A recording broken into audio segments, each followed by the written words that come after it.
Novamente, bom dia para todos. Estamos continuando o estudo do quinto tratado de Maitreya, o Tathagata, o Taratantra Shastra, que versa sobre o Tathagata Garbha. Tathagata Garbha significa a semente da mente de Buda que está presente em todos os seres. Nós já vimos, esse tratado ele está disposto em 7 pontos, em 7 grandes temas. Nós já vimos 3 temas, Buda, Dharma e Sangha, e no momento a gente está vendo o quarto ponto fundamental, ponto diamantino, o ponto indestrutível. Quarto ponto Vajra, que é o que fala justamente sobre Tathagata Garbha. Tathagata significa aquele que é o que ele é. Onde vem essa coisa do é o que ele é? A percepção que a gente tem dos fenômenos é muito perturbada pelas nossas emoções, pelos nossos conceitos. Então a gente nunca consegue enxergar as coisas como elas são. A gente sempre enxerga as coisas em função do que aquilo significa naquele momento para o nosso ponto de vista, né? Esse ponto de vista que existe na nossa mente é o que a gente chama de ego. Então esse lugar no universo que olha para os fenômenos, ele vê os fenômenos de uma determinada forma. Quem está num outro lugar do universo, olhando para os mesmos fenômenos, vai ver um outro aspecto desses fenômenos, vai ver de uma outra forma. Então, nós vamos ver algumas coisas à direita, outros vão ver essas mesmas coisas à esquerda. Uns vão ver esses fenômenos muito próximos, outros vão vê-los muito distantes. Alguns vão ver esses fenômenos de uma forma que eles ajudam para alguma coisa para si mesmo, né? Outros vão ver esses fenômenos como obstáculos. Então, os fenômenos, eles são o que eles são. Essas coisas, todas essas outras coisas, é o que eles são para nós, em função de nós, né? Então, nós vemos os fenômenos, estamos habituados a enxergar os fenômenos em função do nosso ego, do nosso ponto de vista, e não os fenômenos como eles realmente são. Da mesma forma, a imagem que nós temos de nós mesmos é muito perturbada pelas nossas crenças, nossas esperanças, nossos condicionamentos, nossa história de vida. Então, a visão que nós temos de nós mesmos é extremamente torcida, distorcida, deturpada. Nós não nos vemos como nós realmente somos. Nós nos vemos de acordo com todo o script, a história, as lembranças e as expectativas, as fantasias que a gente tem sobre nós mesmos, de acordo com a imagem que nós fazemos de nós mesmos. Então, nós vivemos num mundo de imagens, nós temos uma imagem de nós mesmos que se relaciona com as imagens que nós temos sobre os fenômenos do universo das pessoas. Então, isso é o nosso modo habitual. Aquele que consegue se libertar dessas imagens, perceber a si mesmo como ele é e os fenômenos como eles são, esse é o Tathagata, aquele que é o que ele se percebe como ele realmente é. Então, Tatatá significa a coisa como ela é. Tathagata é aquele que é como ele é. E o Tathagata Garbha significa semente, germe. Quando a gente fala germe, ontem eu estava preparando, eu estava pensando, gente, a gente fala germe, a imagem que a gente tem é de um germen, né? Que é um micro-organismo nocivo, patológico, às vezes, causador de doenças. não é isso, né? Essa palavra pode dar uma interpretação bastante errônea. Aqui, quando ele fala de germe do estado de Buda, ele está falando de germe no sentido de semente, né? Aquilo que tem em potencial, né? Nós já vimos um pouco sobre isso, sobre o que significa esse garba, que é uma palavra em sânscrito, né? Que é traduzida para o tibetano como nimpo, né? Esse garba é muitas vezes visto como semente, como essência, como potência, mas o que significa esse Tathagata Garba?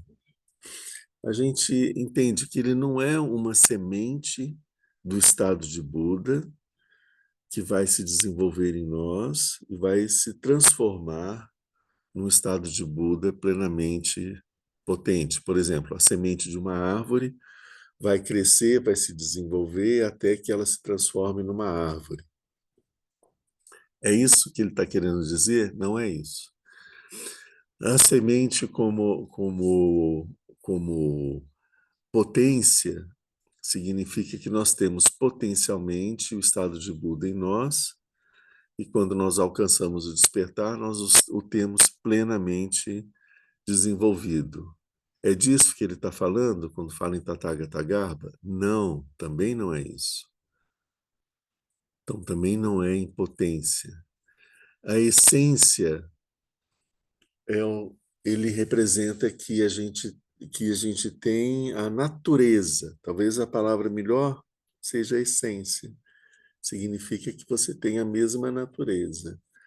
A nossa mente tem a mesma natureza da mente de Buda. Não são diferentes. Elas têm a mesma essência. Mas essência também não é um termo muito claro para o que significa o Tathagata Garba. Tathagata Garba significa que a mente de Buda, a mente luminosa, a mente de Buda, o Dharmakaya, o corpo luminoso de Buda, o Dharmakaya, que significa a mente do Buda, ela está presente igualmente em todos os seres. Não existe diferença entre a mente de Buda que existe em nós, que existe nos seres dos infernos, nos animais, e nos Budas, e nos Bodhisattvas, e nos deuses. Não existe diferença. A mente é exatamente a mesma. Não muda nada nela. Ela é a mesma mente imutável. Mas nós falamos, não, mas a nossa experiência mostra que tem uma diferença, porque eu vejo o Buda e ele é indescritível, né? Eu vejo uma aranha, uma formiga, vejo um bandido, são diferentes. Onde que está essa diferença, né? Que diferença é essa? Essa diferença não está na mente de Buda que está presente em todos eles. A diferença está na nossa mente conceitual, que ela traz um monte de agregados e de impressões kármicas e de emoções perturbadoras que, que obscurecem essa mente de Buda nos seres ordinários.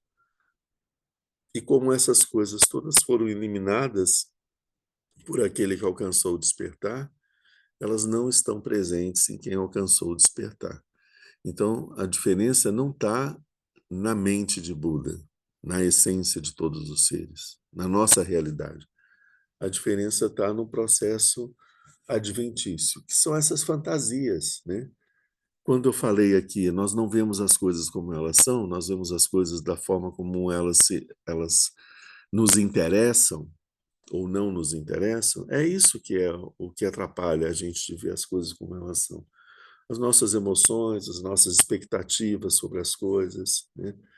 Os nossos conceitos sobre as coisas, fazem com que a gente não veja as coisas como elas são, né? Então, nós vamos ficar apavorados com uma determinada situação, com uma determinada pessoa, porque nós não temos a visão plena de o que é aquela coisa ou aquela pessoa de verdade.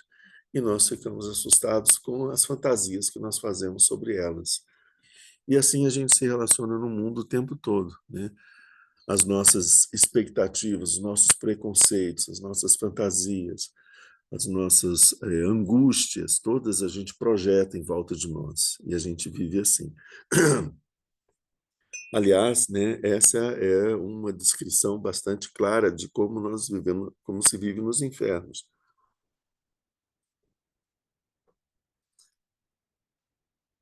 Nos infernos, a nossa mente paranoica vê inimigos por toda parte, vê perigos em toda parte, vê ameaças em toda parte. Então, os seres dos infernos se sentem o tempo inteiro agredidos pelos outros e ameaçados pelos outros e se veem são sempre fonte de sofrimento. Mesmo aqueles que querem ajudá-los são vistos como agressores em potencial. São vistos como agressores, né? Então, não é diferente de essa imagem que a gente tem, né, da descrição dos infernos, não é diferente do que a gente vive no dia a dia. Talvez a gente não veja só as pessoas como agressores, mas a gente está sempre vendo as pessoas de acordo com as nossas fantasias sobre elas, né? Então, a gente está vendo agora o... Nós já avançamos um pouco sobre o Tathagata Garbha, nós vimos as 10 as 10 qualidades desse Tathagata Garbha, dessa mente de Buda em nós. Nós vimos 10 aspectos sobre isso, nós já estudamos isso nos nossos encontros anteriores, e agora a gente está numa sessão, a sessão 9 do texto, que fala sobre os 9 exemplos dessa essência recoberta de impurezas. Aqui, então, no texto em sânscrito, nós temos aqui, foram explicados em 10 pontos as características da essência do vencedor, do Jina Garbha. Jina é vencedor, né? Garbha é essência, como a gente viu. É a mesma coisa do Tathagata Garbha. É preciso agora conhecer a situação dessa essência envolvida em impurezas, graças aos 9 exemplos seguintes. Esse texto, então, só lembrando, são as explicações de Maitreya sobre a Prajnaparamita, quando ele explica a Prajnaparamita para o Asanga, o quinto livro, né, o quinto tratado, que fala sobre a essência de Buda, esse aspecto da Prajnaparamita, que é a mente de Buda que está presente em todos os seres. Então, a gente tem as explicações de Maitreya. Depois disso, em seguida, a gente tem o comentário do Asanga sobre essas explicações de Maitreya. É isso que a gente tem no texto. Então, o texto em tibetano, classicamente, os textos sagrados, né, do tibetano, e mesmo alguns hinduístas também, eles se organizam de uma determinada forma. A essência do assunto é dado de uma forma simples, e depois, no verso seguinte, na estrofe seguinte, ela começa a ser detalhada e a ser explicada. É assim que nós vemos na estrutura do nosso texto. Então, nesse pedaço, os 9 exemplos do Tathagata Garbha, como nós já começamos a estudar, o texto diz o seguinte,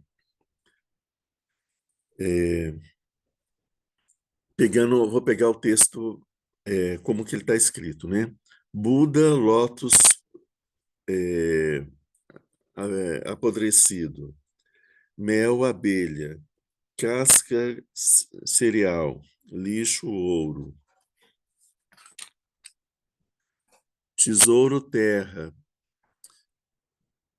fruto na casca, vestimentas sujas, a imagem do vencedor, uma pobre mulher no seu seio, futuro rei, Um molde de argila, preciosa estátua. Lixo, ali impurezas recoberto, dentro dos seres encontra a essência.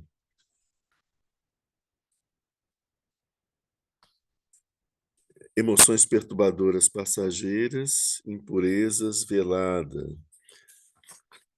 Então, o texto está escrito assim, né? Mas como que a gente compreende esse texto? Então, a primeira forma da gente compreender é dar uma costuradinha para que ele seja um pouco mais compreensível, mas veem que essas palavras, todas elas produzem têm um profundo significado. Isso que a gente tem que estar atento. Cada palavra tem um profundo significado.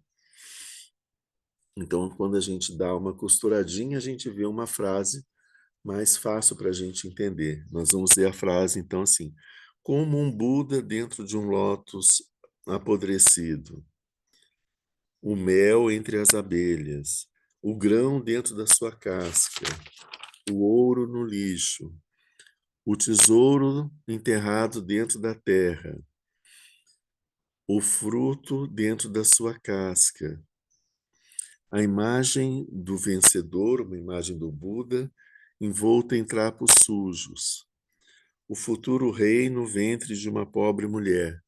Então aí a gente já tem as coisas já tem ficam um pouco mais claras para a gente. Esse texto ele vai ser explicado por Maitreya Purasangya nos versos seguintes. Então, da primeira parte, que a gente já viu, só vou retomar aqui. Ele diz aqui: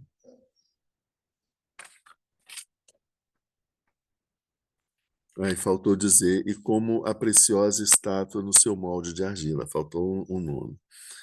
Assim, essa essência da budeidade se encontra dentro dos seres, recoberta por emoções perturbadoras e impurezas adventícias. Esse é o finalzinho do texto que faltou dizer.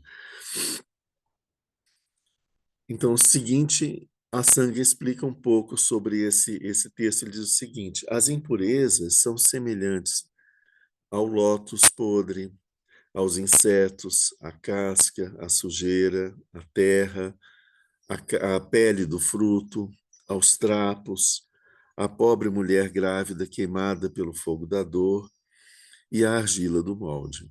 Isso representa as impurezas da imagem. A essência suprema imaculada, que é a mente de Buda, é representado nessas imagens pelo seguinte: tem um aspecto do Buda, do mel, do grão peneirado, do ouro, do tesouro, da árvore banyan, da preciosa imagem do Supremo Soberano dos continentes e da preciosa estátua limpa de sua ganga, sua sujeira. E aí ele pega o primeiro exemplo, que é o que nós vimos no nosso último encontro, que ele diz: da mesma forma que um homem, tendo percebido por seu olho divino e puro a imagem do Tathagata, brilhando seus 1000 sinais característicos, fechado no meio de um lótus, nascido da água, descolorido, esse homem retira o Buda daquilo que o envolve, o envelope de pétalas da flor nascida das águas. Eu não vou me deter muito nesse texto, porque esse trecho é o trecho que nós vimos no nosso último encontro. A imagem de você ter. Aqui tem nuances, né, dessa imagem. Uma diz que é o Buda, outras dizem a imagem do Buda, uma estátua do Buda. Não importa. O Buda, dentro de uma flor de lótus, já fenecida, já apodrecida, já em estado de se desmanchar. A ideia é que essa flor de lótus ela já não está mais bela, viçosa, plenamente desenvolvida. Ela já está murcha, já está sem cor, já está sem brilho, está sem nenhum encanto. Mais ainda, ela já está exalando um mau cheiro, ela já está meio apodrecida. Então, nós vemos aquela flor meio apodrecida, ela nos causa uma certa repugnância, certo? Mas a imagem diz que o homem que tem um olhar divino, ele olha para aquela imagem meio repugnante, ele pega aquela flor, tira as pétalas que envolvem e encontra no meio dela a imagem do Buda, né? A mente de Buda. Essa imagem. A gente viu que isso é um símbolo do nosso apego. A mente de Buda está presente em todos os seres, mas o apego dos seres tem esse aspecto desse lótus. O apego, o desejo, ele tem um aspecto desse lótus, que às vezes ele aparece como algo desejável, bonito, viçoso, atraente, só que tem uma duração, como todas as coisas são impermanentes, tem uma duração. E em outros momentos ele se aparece de uma forma para a nossa mente meio repugnante. Tanto quando ele aparece, se ele aparece de uma forma atraente, nós desejamos colher essa flor, né? Se ela está repugnante, nós a rejeitamos. São os movimentos da nossa mente de buscar aquilo que nos interessa, que nos atrai, que nós desejamos, ou de rejeitar aquilo que nós não queremos, né? Então, esse movimento da mente de querer ou de rejeitar, isso encobre a verdadeira natureza da mente. A nossa mente, quando está assim, nesse movimento de buscar coisas desejáveis, de estar querendo coisas, de apego, ou quando nós estamos rejeitando as coisas com aversão, a nossa mente fica perturbada. E a mente de Buda, que é a nossa base, a nossa essência, ela desaparece no meio dessa perturbação. Não, ela não desaparece, né? Mas ela não é mais percebida por nós. Nós vemos a perturbação que acontece na mente, né? É como se isso agitasse a mente, esse movimento nosso de desejo ou de aversão, isso agitasse a nossa mente e a gente perde a referência da mente de Buda. Quando a gente está estudando sobre a meditação, sobre o chinês, que a gente vê que a gente tem que pacificar a mente, deixar com que a mente e os pensamentos se pacifiquem, e aí nós chegamos num ponto onde não está tendo nenhuma perturbação na mente, a nossa mente está clara, limpa, como um lago, um grande lago sem ondas, né? Cuja superfície é um espelho que reflete o céu com perfeição. Esse é o estado habitual, é o estado real da nossa mente, é o que representa essa mente de Buda. Mas se a gente agita a superfície desse lago com ondas, essa imagem se distorce. Então, o que a gente vê é uma imagem completamente distorcida daquilo que está acima. É isso que representa a nossa mente mexida pelos nossos desejos e as nossas aversões.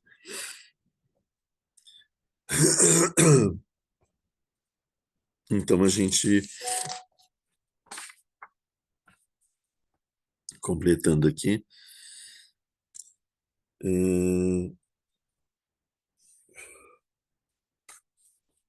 no exemplo do lótus, a concha, né, que é a flor, né, no caso, corresponde ao apego encontrado nos seres comuns. O lótus é uma bela flor que cresce na lama. Quando se vê um lótus florescendo, ele é muito bonito, se fica muito feliz ao vê-lo. Mais tarde, quando ele murcha, o prazer desaparece.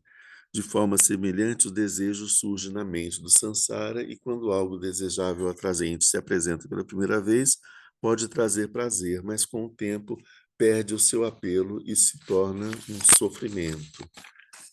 Então, esse movimento que é dessa despertado pelo prazer imediato e a consequência disso, que é quando esse prazer ele se desfaz, ele se torna um sofrimento, que é quando aquilo que nós desejamos ficou sem graça, né? Nós queremos nos casar, nós encontramos um companheiro companheira, um companheiro maravilhoso, fantástico, a gente fica iludido, se casa, depois a gente começa a ver a pessoa como ela é, e aí às vezes a gente percebe que a pessoa não é bem aquilo que a gente esperava que ela fosse, a gente fica decepcionado e tudo, e a nossa vida vira um inferno, né?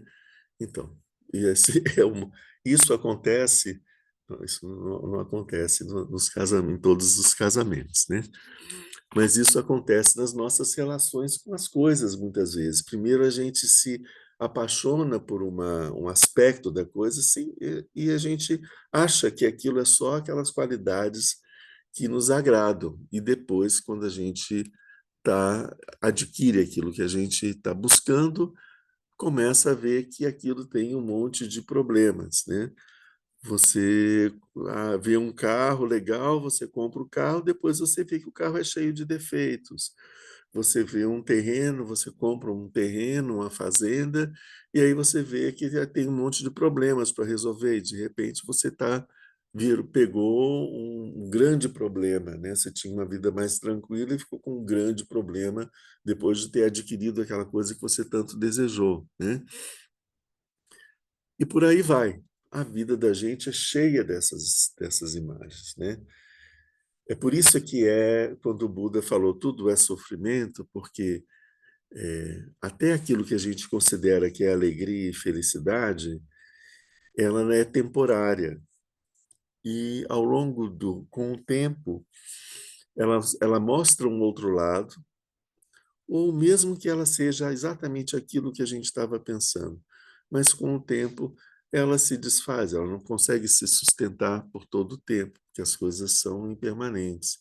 Então a gente perde aquilo que a gente desejava e a gente sofre porque perdeu aquilo que a gente tinha, que a gente desejava, né? Então isso é o exemplo do primeiro da primeira imagem, que é a imagem do Buda dentro de uma flor de lótus. Vamos pegar o segundo exemplo, que é o tema de hoje, o mel e as abelhas. No texto, então, em sânscrito, o texto do Asanga, ele diz o seguinte: da mesma forma que um homem inteligente, que tendo visto o mel escondido por uma nuvem de abelhas, e que desejasse esse mel, faria dispersar a nuvem de abelhas graças a um meio hábil. Por exemplo, você tá buscando mel, você vê um enxame de abelhas. Então você vê o enxame de abelhas, você pensa, ali tem mel, onde estão essas abelhas. Mas elas não me deixam pegar o mel. Então eu vou colocar fumaça para as abelhas se dispersarem. Quando elas se dispersarem, ou elas se acalmarem, pelo menos, eu vou lá e pego o mel. Assim, o grande sábio que viu pelo olho da onisciência essa essência semelhante ao mel em todos os seres, o grande sábio é o Buda. Pelo olhar onisciente, ele olha para os seres e vê dentro dos seres essa essência do estado de Buda, a essência da mente de Buda, semelhante ao mel. Ele opera de forma continuada a separação total dos véus semelhantes a abelhas. Então, o Buda ele trabalha continuamente, sem parar, removendo todas as impurezas até que o mel apareça, a essência apareça completamente. O homem está ali fazendo fumaça, removendo todas as abelhas, até que ele consiga ver o mel completamente. Seguindo o texto. Da mesma forma que um homem que deseja mel, esse mel estando escondido por milhares de milhões de abelhas, agora já tem milhões de abelhas, tendo dispersado essas fabricantes de mel, ele utiliza o mel como deseja. Da mesma forma, a inteligência não maculada, a inteligência não maculada é Sherabi, é a mente de Buda, né? Yeshe. a inteligência não maculada, semelhante ao mel, ele está dizendo, a essência da mente de Buda, que é semelhante ao mel, se encontra, assim, dentro de todos os seres. E as impurezas, que são kleshas, aqui a palavra utilizada para dizer, para falar impurezas, sempre que essa palavra estiver presente, eu vou estar falando dela, tá? A palavra que utiliza é kleshas.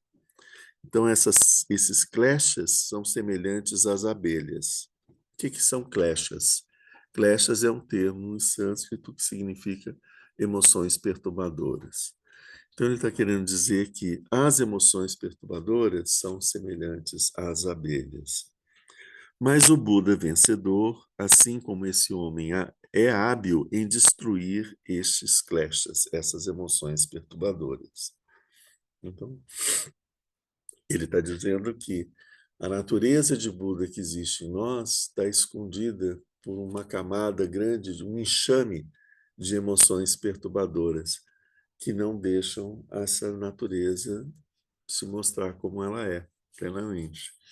É importante que a gente remova essas emoções perturbadoras e aí a gente vai ter o mel, que é a mente de Buda que está presente em todos os seres, está presente em nós.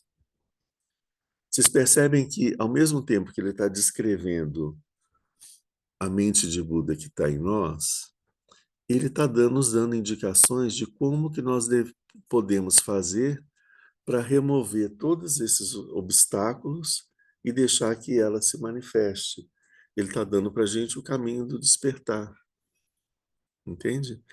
Então aqui ele está dando já, a primeira coisa que ele falou é o desejo e o apego perturbam a mente, não deixam a mente de Buda aparecer completamente. É importante a gente remover o desejo e o apego. O desejo e o apego não é algo agradável. O desejo e o apego é uma perturbação. Isso não quer dizer que a gente não possa ter prazer. É o contrário. O desejo impede a gente de sentir o prazer. Porque quando nós alcançamos aquilo que a gente deseja e que a gente vai usufruir daquilo, o desejo já está buscando uma outra coisa. Então a gente nunca consegue experimentar, sentir a satisfação, né, de estar experimentando a felicidade de uma determinada situação, porque a nossa mente, movida pelo desejo, já está insatisfeita, buscando uma coisa que não tem, né? E aqui ele está falando dessas emoções perturbadoras que são semelhantes às abelhas. Então é importante a gente remover da nossa mente essas emoções perturbadoras.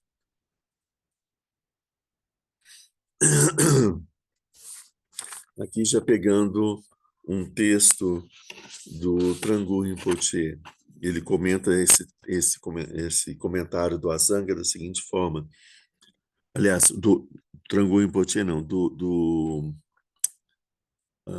Jamgon Kongtrul Rinpoche. Da mesma forma que o Buda, o grande sábio, vê com seu olho da onisciência que o elemento do despertar é a mente de Buda, é chamada de o elemento. Que o elemento do despertar está presente em todos os seres, contido no meio dos venenos mentais, como um mel cercado por abelhas. Aqui ele já fala desses venenos mentais. E esses venenos mentais, quais são os três venenos? Apego, aversão e ignorância. Aqui ele já está dando esse outro, um caráter um pouco mais específico. O desejo, apego, a aversão, o ódio, a aversão e a ignorância são as perturbações que escondem a mente de Buda. Vendo isso, ele ensina o caminho por meio dos sentidos com os quais os véus, que são semelhantes às abelhas, que recobrem o elemento, que escondem a mente de Buda, são completa e radicalmente abandonados, e o elemento, então, é realizado. Interessante, quando ele fala o elemento é realizado, que aqui nesse sentido de realizado é o termo inglês, o realizado em inglês, que é o você experimentar, você vivenciar, você aquilo, se manifesta, acontece. Então, aqui, realizar o elemento significa a gente se dar conta de que a nossa natureza é a natureza de Buda, né? Isso não é conceitualmente, é a gente perceber isso como uma descoberta interna, né? Isso é possível quando a gente consegue afastar esses véus que impedem a gente de perceber esse elemento, esse mel. Vendo isso, o Buda ensina o caminho, tá? Dessa forma, ele causa a direta manifestação do Dharmakaya. Quando o mel está obscurecido por milhões e milhões de abelhas, um homem hábil em busca de mel dispersa essas abelhas por meio de métodos adequados, fumaça, e recolhe o mel como ele deseja. Da mesma forma, né, o conhecimento imaculado, o conhecimento imaculado, que é a Yesh, né, que é a mente, o conhecimento transcendente, ou o Sugata Garbha, que é a mesma coisa, está presente em todos os seres contidos na mortalha de suas impurezas. Então, essa mente de Buda está envolta numa mortalha, que é os tecidos que se usa para desenvolver um cadáver que vai apodrecer, certo? Só que, em vez de ser um cadáver que apodrece, a gente tem a natureza de Buda, que é a própria vida em sua máxima expressão, né? Envolta em mortalha. Essas imagens, elas são importantes porque elas são bastante chocantes, né? A mortalha é a nossa mente habitual. Ela é suja, ela é feia, ela é morta, ela não tem vitalidade nenhuma, né? Aquilo que a nossa mente encobre de toda forma é a verdadeira natureza, é onde está a vida, onde está a nossa essência, onde está o nosso ser, né? Então, a visão que a gente tem é o contrário. A gente acha que se a gente retirar tudo aquilo que a gente acha desejável e fantástico, que é o modo de funcionamento da nossa mente, não vai haver nada, né? O ego, né? Se eu acabar com o meu ego, eu vou desaparecer, é o fim, né? É justamente o contrário. Se a gente remove essa mortalha, esses trapos podres, a gente vai encontrar uma natureza viva, palpitante, brilhante, a nossa verdadeira essência, que não consegue se manifestar, porque a nossa mente habitual encobre isso.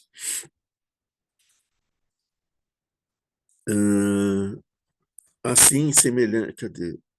Que ele fala em suas impurezas. Assim é semelhante ao mel cercado por abelhas. O vitorioso é hábil em seus métodos para superar os venenos mentais semelhantes às abelhas que obscurecem o elemento. Assim, ele é semelhante ao homem habilidoso cujo objetivo é obter o mel.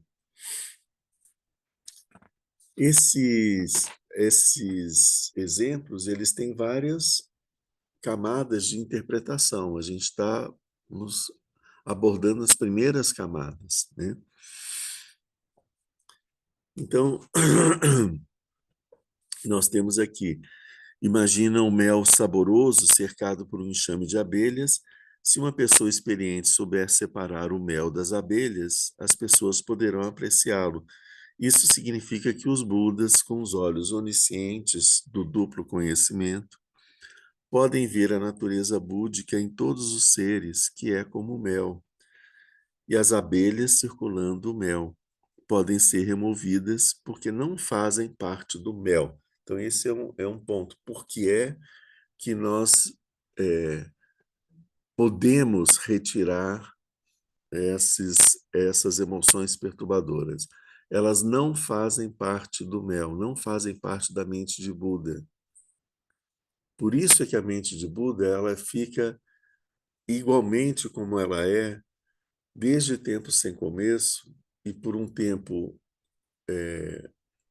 infinito, porque além do tempo, sempre igual, imutável. Tudo que muda são coisas que não fazem parte da mente. São as nossas emoções, os nossos conceitos, o funcionamento da mente racional, conceitual. Isso não faz parte da nossa mente. Isso não faz parte da nossa essência. O nosso eu também não faz parte da nossa essência. Ele é uma abelha, né? É a abelha rainha, né? Que está ali, que nos impedindo de ter acesso ao mel, certo? As abelhas circundando o mel podem ser removidas porque não fazem parte do mel. Da mesma forma, as impurezas dos seres não fazem parte de sua natureza búdica e, portanto, podem ser removidas, permitindo que a natureza búdica se manifeste. Nesse exemplo, o homem que conhece o mel é como os Budas, que são hábeis em remover os obscurecimentos, que são as abelhas. Já dá uma outra ideia mais sobre esse termo, né? No exemplo, o enxame de abelhas, as abelhas correspondem à agressão encontrada nos seres. Então, assim como o lótus corresponde ao nosso desejo apego, as abelhas correspondem às emoções da raiva e agressão. Porque as abelhas elas são agressivas.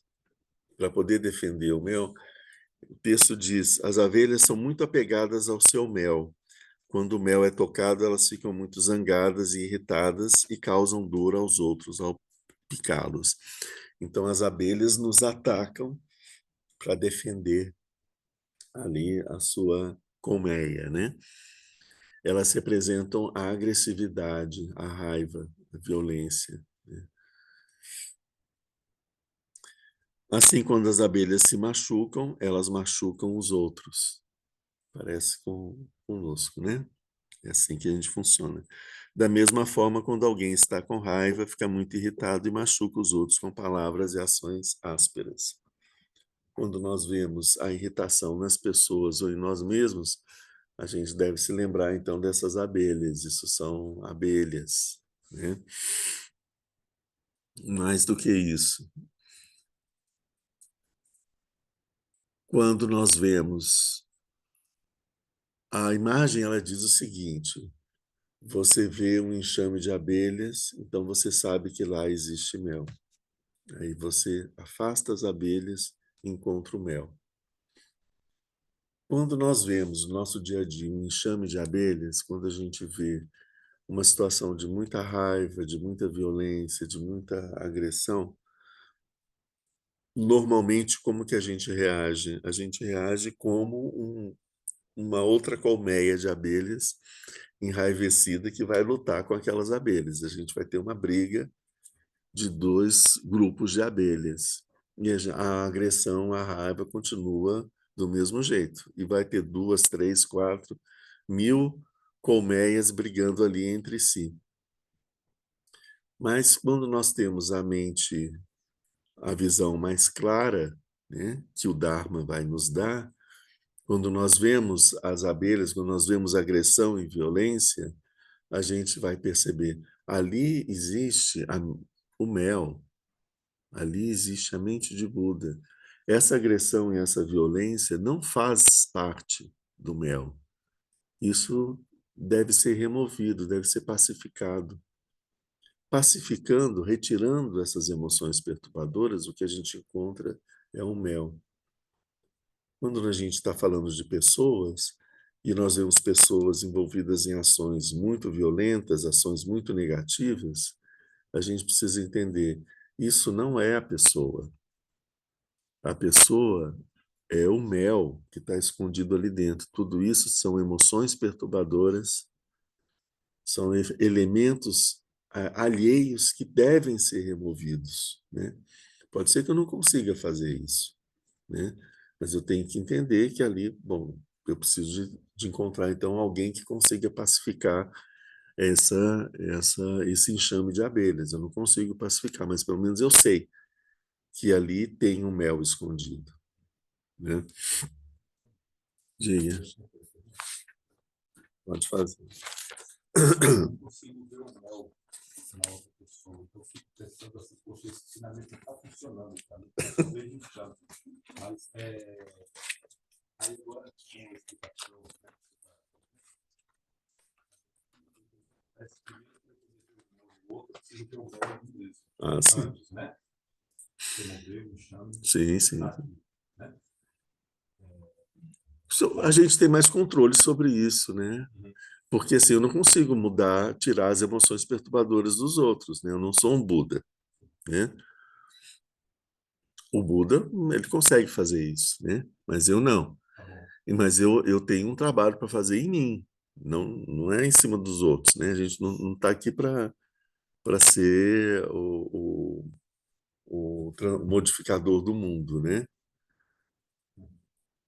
É porque eu fico numa peleja.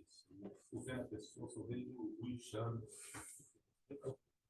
Eu sei que a pessoa não é um enxame, a pessoa não é Uhum. a pessoa muda ali, mas você não consigo ver isso. Poxa, mas então, o trabalho está comigo mesmo, é tirar um enxame de mim mesmo. Sim, é importante a gente perceber que essas emoções perturbadoras, quando a emoção da raiva aparece, ela vem cheia de razão, né? Cheia de razão, né? E quando nós vemos as pessoas agindo com raiva e uma pessoa que tem mais força ou mais poder fazendo mal para uma outra pessoa que está sendo vítima daquele mal, a gente está vendo essa situação, pá, a gente desenvolve em nós o quê? Raiva da pessoa do agressor. A gente tem raiva do agressor. A gente consegue sentir uma compaixão, uma pseudo-compaixão pela vítima, mas a gente sente raiva do agressor. Desperta em nós a raiva. É preciso que a gente entenda o que é a raiva, né? E tem que ver que a raiva ela não é legítima. A raiva nunca é legítima, né? A raiva é um movimento da nossa mente que se enche de razões, né, para poder justificar uma ação negativa que nós vamos tomar em seguida. Para que a gente possa tomar uma ação negativa, tipo matar alguém, ou agredir alguém, ou fazer alguma coisa muito dramática, a gente precisa de ter uma justificativa, senão a gente não consegue fazer isso. Essa justificativa quem dá é a raiva. A raiva chega e fala: ah, mas se você não fizer isso, ele vai fazer isso com não sei quem, com mais não sei quem, porque é injusto, porque não sei o quê. E cheio de indignação. Indignação é uma palavra que todo mundo gosta. Não. Eu não tenho raiva, eu tenho indignação. É, a indignação é uma raiva com muito mais razão ainda, né? Cheia de razões, né? Mas a ação correta é você perceber uma coisa, se é uma coisa que precisa ser modificada, de que forma que eu devo fazer essa modificação. Você tem que estar com a sua mente tranquila, estável, para você poder enxergar as coisas e ver aonde que estão os pontos que devem ser corrigidos e modificados e trabalhar por isso. Tem coisas que você pode fazer, tem coisas que são da competência do outro. As coisas que a gente pode fazer, a gente faz. As coisas que são da competência do outro, a gente vai encontrar um meio de fazer o outro enxergar que ele precisa modificar isso em si. Pode ser que a gente leve muito tempo para conseguir fazer a pessoa enxergar. Por isso que a gente tem que ter paciência, desenvolver a paciência, porque todas as pessoas e nós mesmos, cada um tem o seu tempo. E agir com violência não muda as coisas. Se eu agir com violência contra a outra pessoa, eu não vou fazer ela entender a situação. A violência não vai fazer, a violência só vai despertar mais raiva, né? Então, é a paciência que vai me fazer encontrar o argumento certo, o momento certo e a forma certa de poder agir. Porque sempre tem um hiato, sempre tem um momento, né? A ação da raiva, ela vem, ela está ali, ela chega no auge, depois ela cai, depois ela vai surgir de novo. Existe um momento onde ela está diminuindo antes dela começar no movimento de ascender, onde você tem uma brecha, abre uma janela, onde ali você pode agir, né? Um intervalo entre um pensamento e outro pensamento, onde você pode, então, agir. A gente, para poder enxergar isso, é preciso que a gente esteja com a mente pacificada, esteja com paciência para a gente poder perceber esse momento certo, né? Sem ser o momento certo, não tem como agir, não tem o que fazer. Então, mas uma situação, por exemplo, é porque isso é polêmico. Claro, isso mexe com todos nós, é a nossa realidade isso, né? Então, por exemplo, uma situação em que uma pessoa está sendo agredida Uhum. e o agressor não está parando aquele ato de agressão.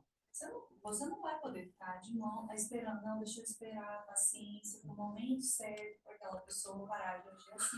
Claro, você tem que parar a agressão, compassivamente. né? Mas você não precisa ter raiva. Não dá compassivamente, né? Às vezes você vai precisar de uma ação enérgica para parar aquela. Você pode ter uma ação enérgica, mas você não precisa ter raiva, né? Sim. Por exemplo, se for o seu filho de 3 anos, de 4 anos, que estiver fazendo uma coisa, agredindo alguém, alguma coisa assim, você vai parar a agressão, mas você amorosamente, e você vai falar, ele está reagindo assim porque ele não está entendendo as coisas, porque ele é uma criança, porque é isso e tal. É isso que a gente deve ver, assim. Então, o agressor, você fala assim, essa pessoa está perturbada, ela não está bem, isso não é a mente de Buda, que tá, ela não é assim, isso são as emoções perturbadoras, mas ela não pode continuar fazendo mal. Então, vou impedir ela de fazer o mal, né, de alguma forma, certo? Então, o que modifica aqui, assim, é que com a mente mais amorosa, mais lúcida, compassiva, você consegue encontrar um meio de conter, né? Esse meio de conter pode ser uma arma é uma forma de conter, mas pode ser uma camisa de força, pode ser um abraço, pode ser algumas palavras, né? Tem várias formas de você chegar e conter. É claro que isso vai depender da relação que você tem com a pessoa. Uma pessoa desconhecida, você não vai esperar que você vai chegar, vai dar um abraço que vai resolver isso, né? Mas uma pessoa já mais conhecida, você pode ter um jeito de entrar ali na frente, de afastar a situação, né? Às vezes você tem que usar até uma arma, entende? Mas é diferente você impedir uma pessoa de fazer uma coisa de uma forma, porque você está pensando no bem dela, no bem do outro, de uma forma amorosa, e você fazer isso com raiva, com violência. Se você for fazer com raiva, você vai matar o outro, né? É. Se você não vai agir com raiva, você vai agir com um cacetete elétrico, com um spray de pimenta, com alguma coisa que deixa a pessoa imóvel durante algum tempo. Você não precisa matar a pessoa. Assim, dizendo que em situações muito dramáticas, você você pode usar de formas até que sejam até violentas, com desde que a sua motivação seja correta. Se a sua motivação não for correta e você agir de uma forma violenta, você vai fazer muito mal. Então, não faça isso. Lama, tem uma história de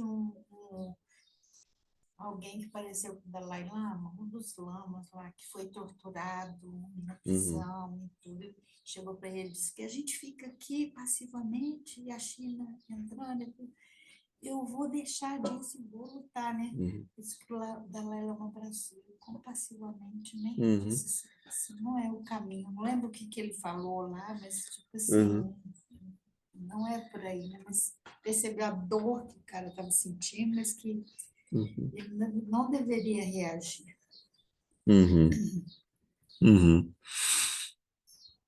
vontade de perguntar lá e lá na vibração. Não me vejo nenhuma situação assim que está muito crítica. Nossa, eu tenho que ter. Não, a minha situação normal do dia a dia são as relações normais aqui. São o problema, não são as excepcionais. Entende? Isso aí para mim não tem jeito. Se eu ver outra pessoa querendo matar outra, eu vou saber o que fazer. Vou intervir de um jeito lá, vou resolver isso. Para mim não é um problema. O problema são as situações do dia a dia. situações normais. Isso. Entende? Aí não, eu queria, se me permitir, fazer mais uma pergunta. Deixa só, segura um pouco sua pergunta, para não perder totalmente esse tema. A gente tem, nas histórias do Buda, a gente tem uma das vidas do Buda, ele foi um bodhisattva, ele era um mercador, tem essa história, era um mercador que estava num navio com 500 bodhisattvas e tinha uma pessoa que ia matar todos os bodhisattvas, né?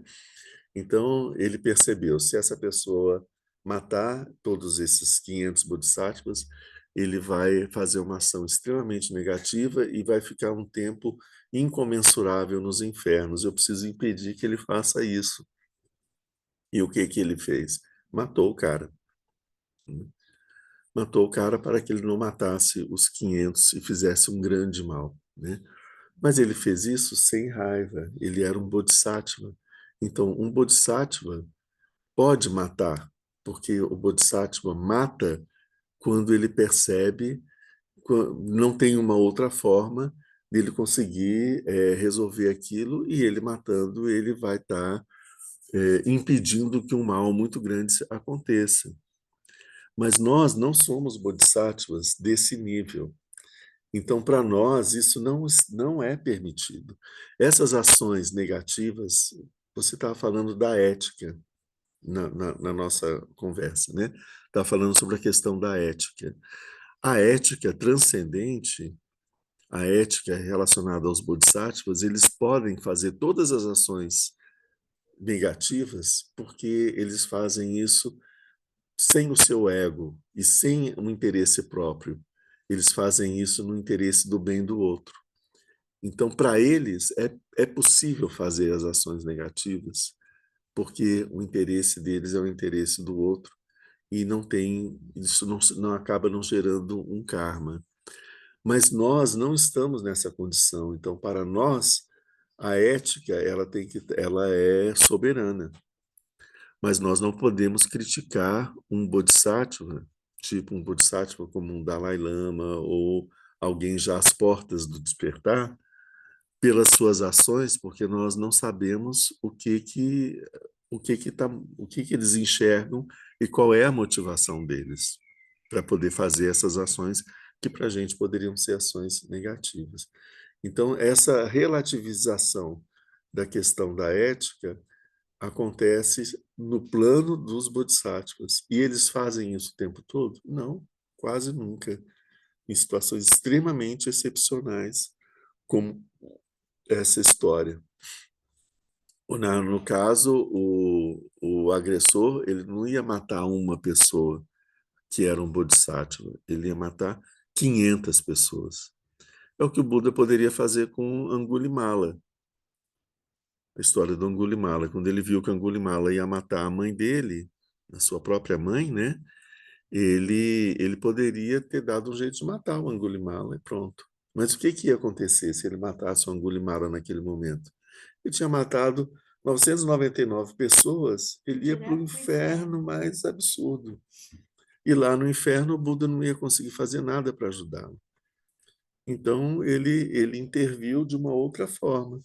Chegou na frente, não deixou ele fazer o mal que ele ia fazer e conseguiu fazer ele perceber o erro que ele estava cometendo e, e, é, e desenvolver uma disposição da mente adequada para receber o ensinamento.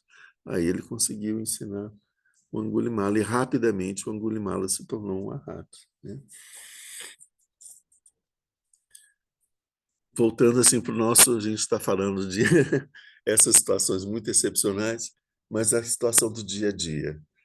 Diz aí. O senhor falou da paciência, mas tem algum ponto, algum cabimento para a equanimidade quando a gente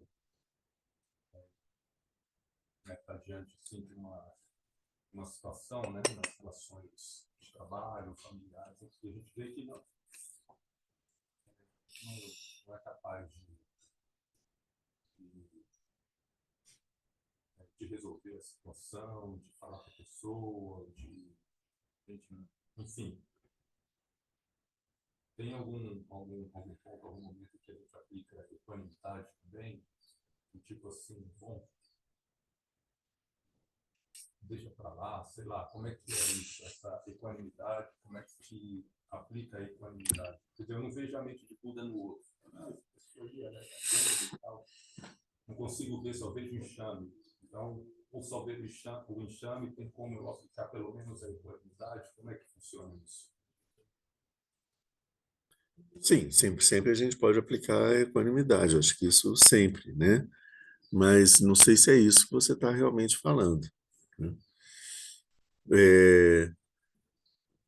O ponto que a gente tem que ver é importante a gente entender que as reações de raiva, a emoção da raiva presente em nós, é uma abelha agressiva que está escondendo o mel. A gente não enxerga isso em nós, a gente não vai enxergar isso nos outros, não é? Então, reconhecer que dentro, que no fundo, a nossa própria essência é a mente de Buda, é o mel que é guardado dentro de nós, né? E que a presença do mel, ela é visível através das abelhas. O fato de existir abelhas representa que existe mel. Isso é importante a gente ver. Se existe abelhas nos outros, é porque existe mel. As abelhas não ficam por aí, né? É porque existe mel. O que está querendo dizer com isso? Se as pessoas estão reagindo de uma forma agressiva, elas estão tentando defender um bem precioso que existe dentro delas, que é a sua própria natureza de Buda, mas é de uma forma equivocada. Elas estão mas elas estão se sentindo agredidas. Se não se sentissem agredidas, elas não estariam agredidas. As abelhas não saem por aí picando as pessoas à torta e à direita. Elas picam as pessoas quando elas se sentem agredidas ou ameaçadas. Então, essa pessoa que está agindo dessa forma violenta está se sentindo agredida e ameaçada. É assim como acontece comigo, acontece com todas as pessoas. Então, isso é a essência desse ensinamento. Entender o que significa essa emoção de raiva. Ela aparece no momento em que existe uma ameaça, né? Essa ameaça pode ser fictícia, não é verdadeira, mas a pessoa se sente ameaçada. É o samsara, né? Na verdade, não tem nada nos ameaçando, mas a gente se sente ameaçado, né? Então, esse é o ponto. Equanimidade seria, não vou pender, não vou achar que o lado direito é mais importante, é melhor, tem mais direitos do que o lado esquerdo. Eu vou ver o que está à direita e o que está à esquerda como iguais, como na mesma altura, com os mesmos direitos, com as mesmas. Cada um tem as suas diferenças, mas isso não faz com que um seja. Vendo as diferenças de cada um, não vai fazer com que um seja mais ou menos do que o outro. Isso é uma visão de equanimidade. Por isso que eu achei que a equanimidade não se aplicava ao fato da. Normalmente, muitas vezes, a gente acha que a gente usa a equanimidade para dizer indiferença. Eu vou usar a indiferença para poder lidar com essa situação. É uma estratégia da nossa mente conceitual, porque a indiferença ela é ignorância, né? Então, usar a indiferença nesse caso não vai fazer com que você perceba o mel, a verdade, o bem que existe no fundo dessa situação. Você só vai jogar uma camada de terra por cima, dizendo assim, isso aqui não vale a pena, né? E para um bodhisattva, como, em bebê como nós, né, é importante a gente perceber, não, essa pessoa vale a pena. Quer dizer, que nada de bloquear os outros, né, Lá? Não, Às vezes tem umas coisas que é melhor. Fala assim, não vou trabalhar nesse espaço físico. sim, Trabalho à distância. Dando luz e tudo, mas não vou ficar batendo cabeça, porque a sim. pessoa não aceita, né? Acontece muito de família. Nossa, demais. É exatamente isso que eu estou querendo dizer, entendeu? Às vezes parece que a gente tem essa tendência de a gente deixar para lá, esquecer, não mexer com esse chame, para lá, então isso não é equanimidade. Não, mas veja bem, a Glenira está falando uma coisa bem interessante aqui. Às vezes, o que eu tenho que fazer é sair da situação. Se eu estou numa situação onde está despertando muita violência, ou nos outros, ou em mim, né? É diferente uma pessoa agredindo outra pessoa. Então, aqui, dentro da minha possibilidade, ou eu vou impedir que a agressão aconteça, ou eu vou buscar um recurso externo, vou chamar alguém para me ajudar a impedir que aquilo aconteça, que às vezes eu não dou conta, né? Mas se não é isso, se a agressão está vindo para mim, se está despertando agressão em mim, então eu preciso de uma distância. Então aí a gente se afasta. Você se afasta para você, né, passar aquela emoção e aí você poder lidar com ela. Você não vai ficar ali esperando que o outro chegue às vias de fato e te agrida, não precisa, né? Quem é que causou a agressão? É quem vai bater em você ou é você que insistiu em ficar ali esperando, né, fincando o pé até que o outro chegasse e te agredisse? A agressão, ela tem a situação ali, ela é produzida pelos dois lados. Se está uma situação iminente, você pode impedir que essa situação ruim aconteça se afastando, né? Deixando, tomando uma distância, né? É isso que a gente deve fazer para nos protegermos, né? E para proteger o outro. Às vezes eu sei que se eu continuar ali, eu vou acabar batendo no outro. Então eu tenho que me afastar para que isso não aconteça, né? Está dentro da estratégia da paciência. Da paciência, é. Né? Mas, então, isso são algumas coisas. E outro ponto que é importante a gente ver é perceber que se existe agressividade, essa agressividade, ela vem de uma situação de ameaça. Mais ainda, a pessoa que tá ameaçada, que está reagindo com agressividade, ela está defendendo alguma coisa, né? E ela está defendendo. O que é isso que ela está defendendo? É o mel que existe dentro dela, né? Esse mel que existe dentro de nós, para nós, muitas vezes, a gente acha que é o nosso ego. Então, eu vou defender o meu ego. Por quê? Porque sim, porque o meu ego, para mim, é muito precioso, né? Então, eu estou defendendo o meu ego, e com isso eu vou agredir os outros, fazer um monte de barbaridades, etc., defendendo o meu ego. O ego é o mel que a gente está falando? Não é o mel que a gente está falando, mas ele é um bem visto como precioso pela pessoa que está envolvida naquela história. Isso só para dizer que muitas vezes, a maior parte das vezes, a imensa maioria das vezes, todas, a gente considera como coisas, como bem, como coisas preciosas, algo que na verdade não é. Que o que realmente é o mel, o que realmente é o maior bem de todos, que está presente em todos os seres, não é percebido pelos seres. Nós não percebemos isso, porque a nossa mente está muito perturbada. E com isso a gente acaba atribuindo essa qualidade de algo a ser defendido, preservado, para aspectos da nossa mente. Pode ser o nosso eu, nossas histórias, etc., nossas posses, etc. Estou defendendo minhas propriedades, essas coisas, né? Mas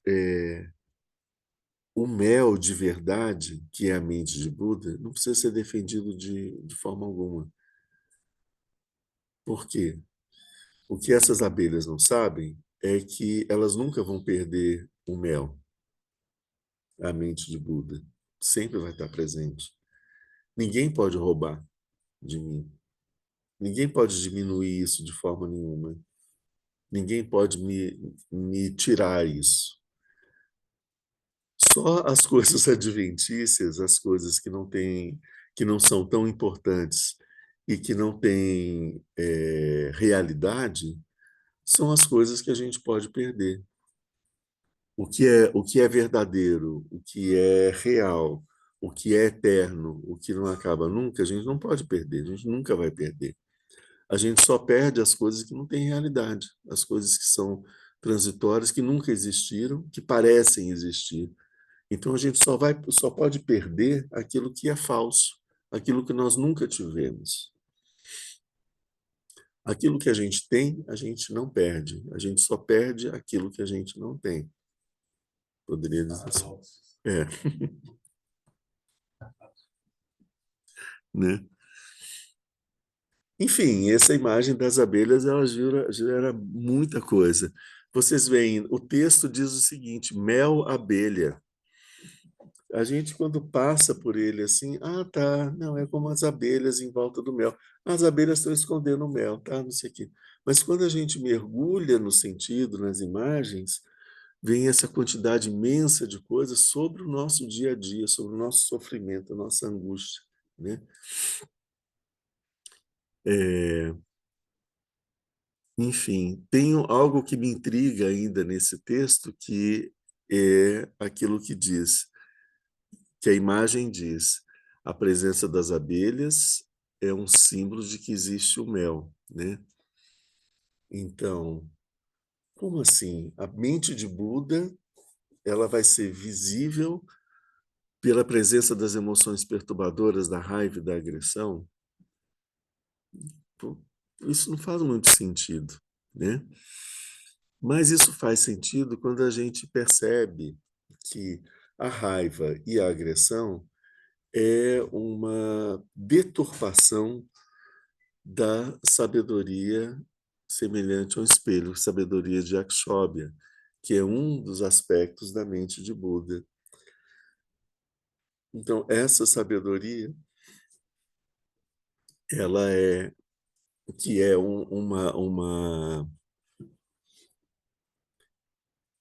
seria um aspecto do que é o mel, quando ela é mal percebida pela nossa mente habitual, ela é experimentada como uma emoção de raiva e de agressão, de violência, né? Então, se a gente percebe, por isso ela é, ela é a mente de Buda que está presente nos seres, ela mostra que ela está presente nos seres pela presença dessas emoções perturbadoras. Que essas emoções perturbadoras, elas não surgem do nada. Elas surgem da ignorância da nossa mente conceitual em não entender a mente de Buda. Então, elas percebem a sabedoria de Akshobhya, a sabedoria da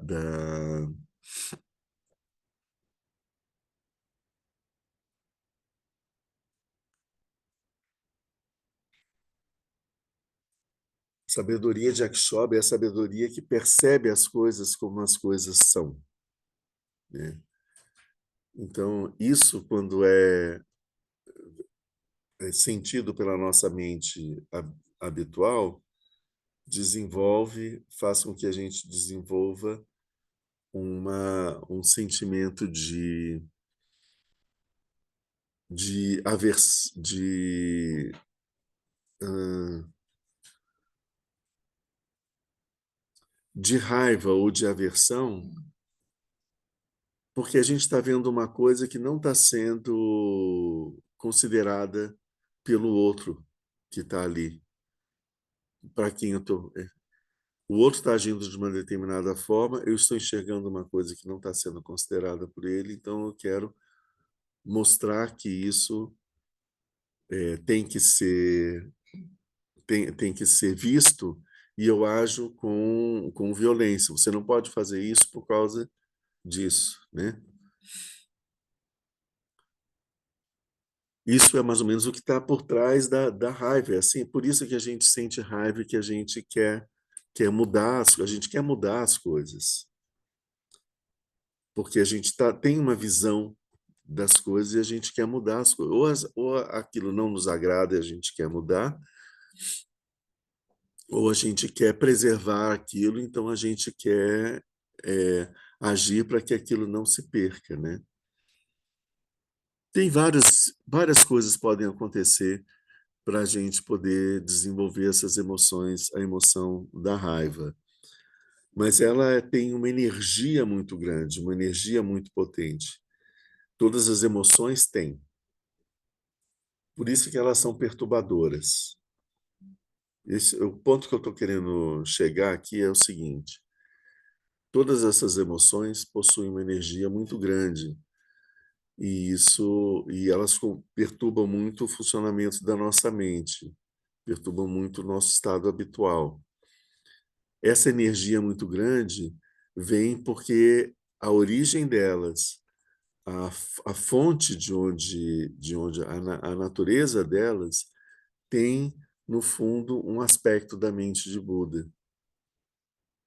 Quando nós pegamos a raiva e olhamos para a origem da raiva, a gente vai ver que na origem da raiva, a essência da raiva é o quê? É o Dharmakaya, é a vacuidade, é a mente de Buda. Isso dá para ela toda essa, como é que eu vou dizer? Entre aspas, legitimidade, essa força que ela tem de poder fazer as coisas. A ação dela é desastrosa, porque a ação dela é totalmente conduzida pela ignorância, é desastrosa. Mas se a gente remover a ignorância, a raiva vai deixar de se manifestar como raiva e vai se manifestar como uma sabedoria, como uma forma de inteligência.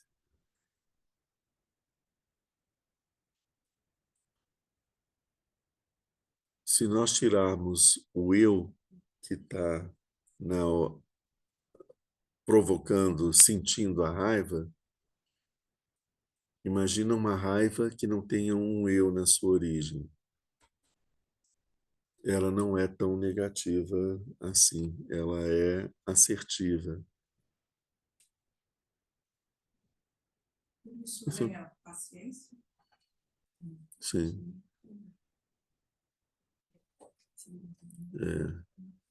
Exatamente. Mas, enfim, isso são provocações. Eu acho que a gente não tem como entrar. A gente pode, um dia, depois, a gente poder fazer um trabalho sobre todas essas emoções perturbadoras e entender qual é o que tem de mente de Buda na essência de cada uma delas, né? Aqui o que a gente está pegando é mais a forma de mostrar que, afastadas essas emoções perturbadoras, a gente consegue ver a essência de Buda, que é o mel. Na imagem, a gente vai ter um meio de poder pacificar as abelhas com a fumaça. Se a gente acalmar as abelhas com a fumaça, a gente vai conseguir perceber que, no fundo, o que tem por trás dessas abelhas é a mente de Buda. Então, essas emoções perturbadoras da raiva, da agressão, da violência, se a gente pacifica isso com a paciência, com o estado de mesmo de pacificação, a gente vai conseguir perceber que por trás disso existe a mente de Buda, por trás dessas emoções, né? Ok, já avançamos muito. A gente vai deixar o terceiro exemplo já para a próxima semana. Tudo bem?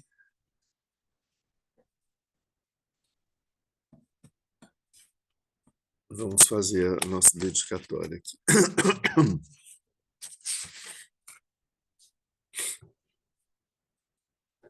Graças a essa virtude, tendo realizado rapidamente o Mahamudra, possa eu conduzir a esse estado todos os seres sem exceção.